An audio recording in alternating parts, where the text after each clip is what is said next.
स्वागत है एक और नए वीडियो के साथ। और इसमें हम बात करने वाले हैं गुर्जर प्रतिहार वंश के बारे में, जो कि परीक्षा में आए हुए महत्वपूर्ण प्रश्न होंगे और परीक्षा में हर बार रिपीटेड प्रश्न आते हैं। तो वीडियो को शुरू से अंत तक जरूर देखें। परीक्षाओं में बार बार पूछे जाने वाले प्रश्नों को इसमें लिया गया है और आइए देखते हैं आज के इन प्रश्नों को। और ये वीडियो CET 2024 रीट एवं राजस्थान के ऑल एग्जाम के लिए बहुत ही महत्वपूर्ण होने वाला है, तो वीडियो को शुरू से अंत तक जरूर देखें।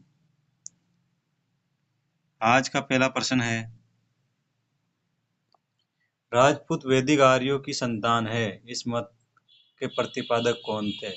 राजपूतों को वैदिक आर्यों की संतान किसने बताया? तो डॉक्टर D.R. भंडारकर ने इनको राजपूतों की वैदिक आर्यों की संतान बताया है। निम्न में से किस इतिहासकार ने राजपूतों को शक अथवा शीतियन जाति के वंशज बताया है? तो जेम्स टोड ने इनको कर्नल जेम्स टोड ने शक एवं शीतियन जाति के वंशज माना है। ऑप्शन सी इसका करेक्ट आंसर हो जाएगा, जेम्स टोड ने। और अगला प्रश्न है, कौन सा रासो राजपूत की उत्पत्ति अग्निकुंड से संबंधित करता है? तो इसमें पृथ्वीराज रासो करेक्ट आंसर हो जाएगा। पृथ्वीराज रासो में इनको अग्निकुंड से बताया है।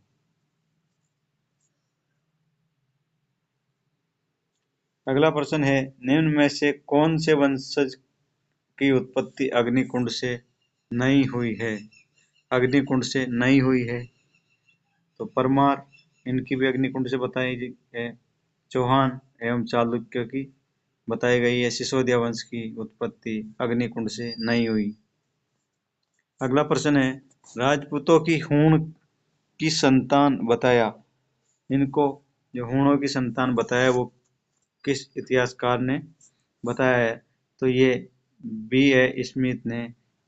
स्मिथ ने इनको हूणों की संतान बताया है। अगला प्रश्न है, प्रतिहारों की कौन सी शाखा सर्वाधिक पुरातन मानी जाती है? तो प्रतिहारों की जो मंडोर शाखा है वो सर्वाधिक पुरातन मानी जाती है, मंडोर शाखा।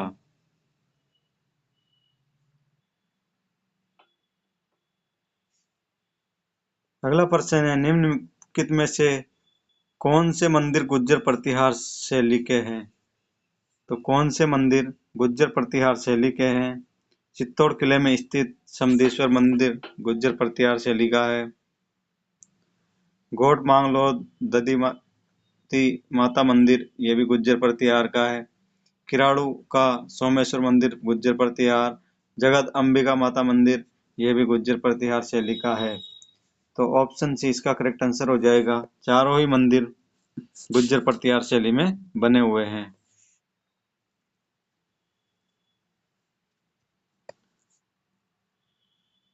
अगला प्रश्न है, राजस्थान के निम्नलिखित मंदिरों में से गुर्जर प्रतिहार काल में निर्मित मंदिरों को चुनिए। आहड़ का आदिवरा मंदिर गुर्जर प्रतिहार का है।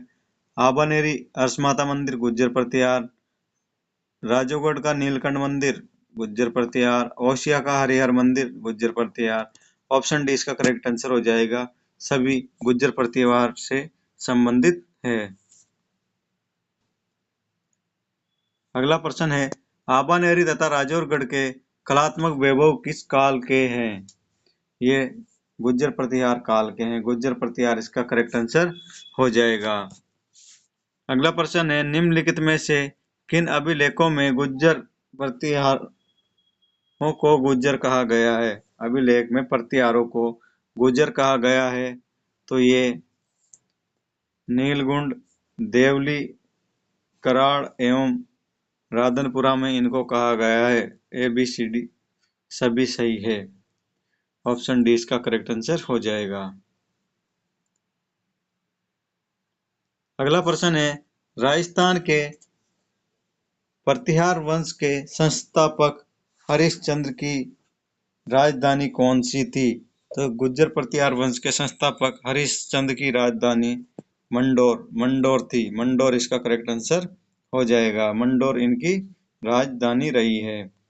किसके समय ह्वेन-सांग राजस्थान आया? तो ये हर्षवर्धन के समय, हर्षवर्धन इसका करेक्ट आंसर हो जाएगा। गुर्जर प्रतिहारों की राजधानी कौन सी थी? तो गुर्जर प्रतिहारों की राजधानी पीलोमोलो बीनमाल इनकी राजधानी रही है।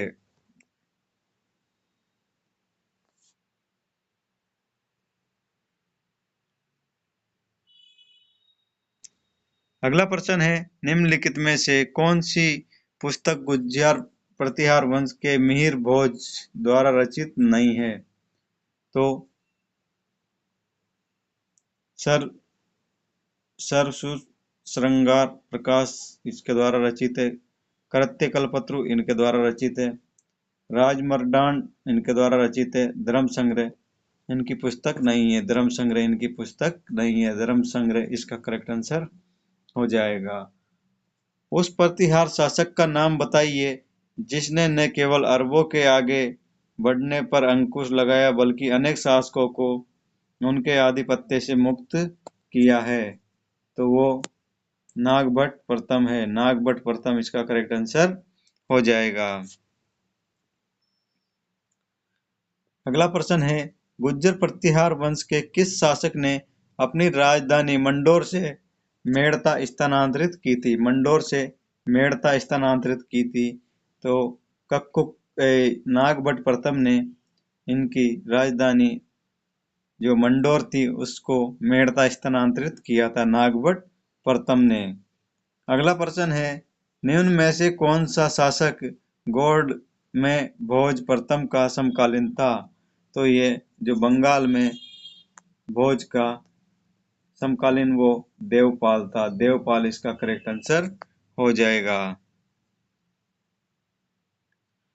अगला प्रश्न है, किस प्रतिहार शासक ने आदिवरा की उपाधि धारण की?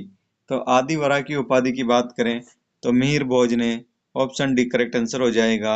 मिहिर भोज ने आदिवरा की उपाधि धारण की थी। मिहिर भोज इसका करेक्ट आंसर हो जाएगा। और कन्नौज पर अधिकार हेतु चले त्रिपक्षीय युद्ध में राजपूताना के किस वंश के शासकों ने भाग लिया था?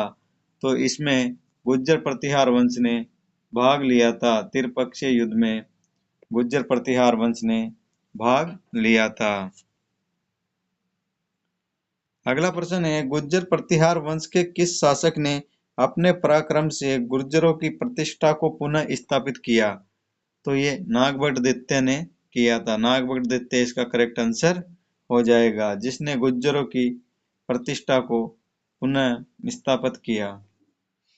निम्नांकित में से किस विदेशी यात्री ने गुर्जर प्रतिहार राजवंश की सैन्य शक्ति एवं समृद्धि का उल्लेख किया है? तो ये सुलेमान ने किया है। सुलेमान ऑप्शन सी इसका करेक्ट आंसर हो जाएगा। सुलेमान ने किया है। प्रथम प्रतिहार शासक जिसने परम भट्टारक महाराजा धीराज परमेश्वर की उपाधि धारण की। परम भट्टारक महाराजा धीराज परमेश्वर की उपाधि की बात करें तो नागभट्ट द्वितीय ने धारण की थी। नागभट्ट द्वितीय इसका करेक्ट आंसर हो जाएगा। अगला प्रश्न है, प्रतिहार शासक के शासन काल में जैन ग्रंथ हरिवंश पुराण एवं कोल्यमाला की रचना हुई। हरिवंश पुराण एवं कोल्यमाला की रचना हुई है वो वत्सराज के शासन काल में हुई थी। वत्सराज के शासन काल में। वत्सराज इसका करेक्ट आंसर हो जाएगा।